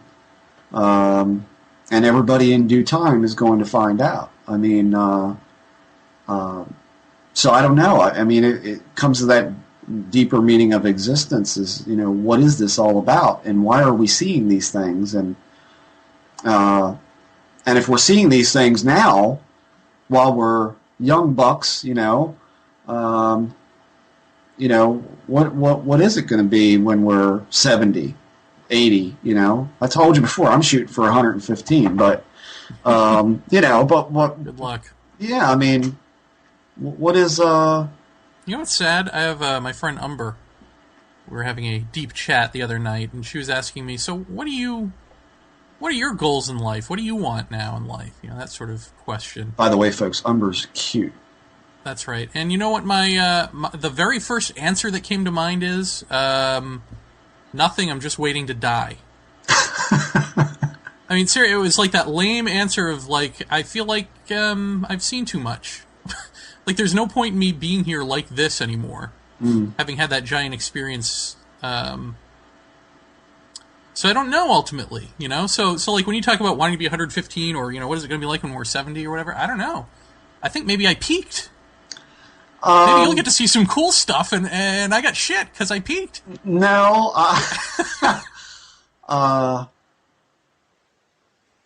You know, I think and you know what? Here's what you got to think about. Most people, if this happened to them, do you think they'd go on the internet and talk about it? Hi, Australia. Hi, Spain. Hi, New Zealand and Russia. You know, the world is listening. Japan. Hi, Japan.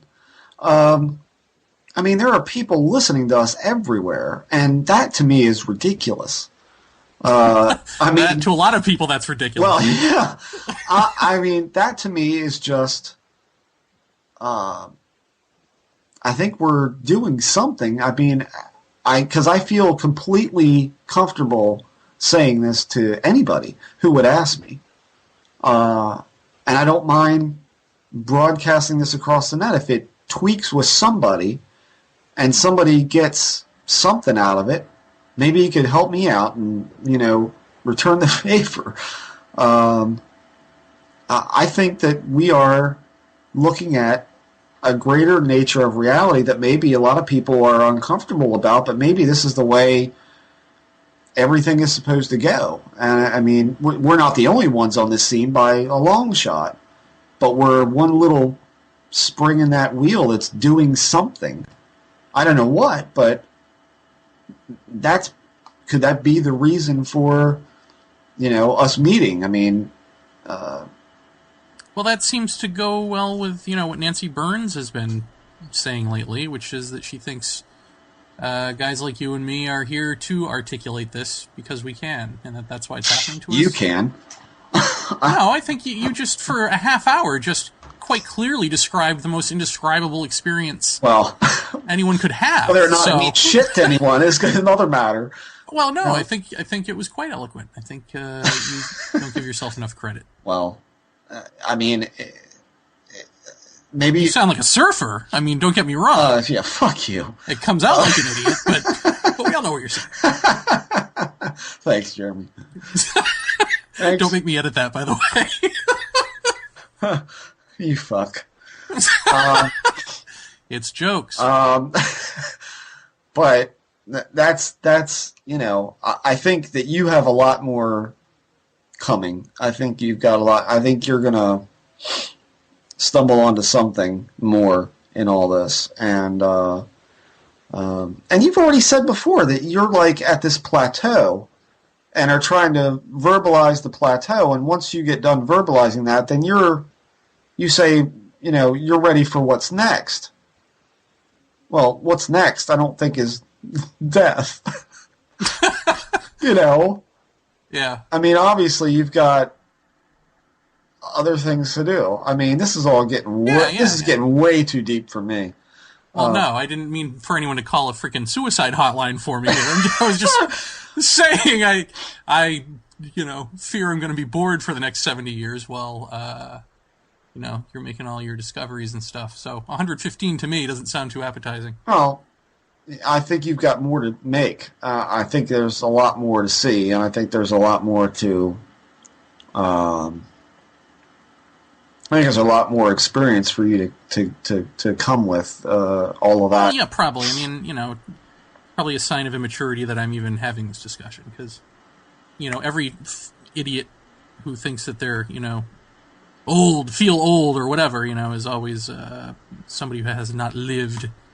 Well, so I guess the argument can be made that that's me. And I think anybody 35 years old, which you are, right? Yeah. I had the same thought, you know, I'll be dead by the time I'm 40. And of course, when I was 16, I said, I'll never get as old as my mom and dad, and here I am. So I didn't think I would make it past 25, I don't think, when I was in high school. What? I thought for sure something will happen, yeah. I've always had that thought that, you know, getting old is just kind of a archaic concept to me. I can't picture it, and I still don't feel old. I still feel like I'm 18. That's the problem. Well, you pretty much are. Yeah. I mean, you don't look in your 40s. I don't look 35, I don't think. No, We're doing okay. We're vampires. We're like vampires, you and I. Vampires. You hear that, ladies? We're vampires. And that's where we, Jeff, what term did you just learn today? That's where we jump the shark. There you go. In my cackly old man laugh, I've learned a new term from the Gen Xers. Jump the shark. That's right. Well, fire up my motorcycle. I got plenty more sharks to jump. So, man alive. Well, if only he had jumped it on a motorcycle, that would have been awesome. Well, nonetheless, I think this show is over. Yeah. So arguably it was over an hour ago, but we keep on keeping on. Well, before we go, I want to say one thing. Yes. Go on. Since we have moved our website and our podcast is now on iTunes and all of that kind of stuff, I think that we both should be saying thank you to people for listening, because we got people, like I said, Australia, Japan, Germany, Sweden, Mexico, Peru, just all over the place, really subscribing to us to listen to. And I hope that those people know how much we appreciate that they listen, because we're what are we, 6 episodes old now or something like that? 7? I think this will be 8. Yeah, this will be 8. So I mean, thank you to those people out there listening, because I really appreciate it, because we truly didn't know what the hell we were doing or what response we were going to get out of all this. But it is great that we're getting some very nice feedback from people, and go visit the message board, for God's sakes, paratopia.net, and on the right hand side is the message board where you can chime in and add to all this discussion as we're going along. So yeah, thanks to all you people. Thank you, people, all of you. Yes. We love you, each and every one. We do, really. You're like snowflakes. Right. You're completely different and individual, and yet I want you all in my tongue. No? Nothing. Okay. Guess I'll edit that part out. That's where we end it.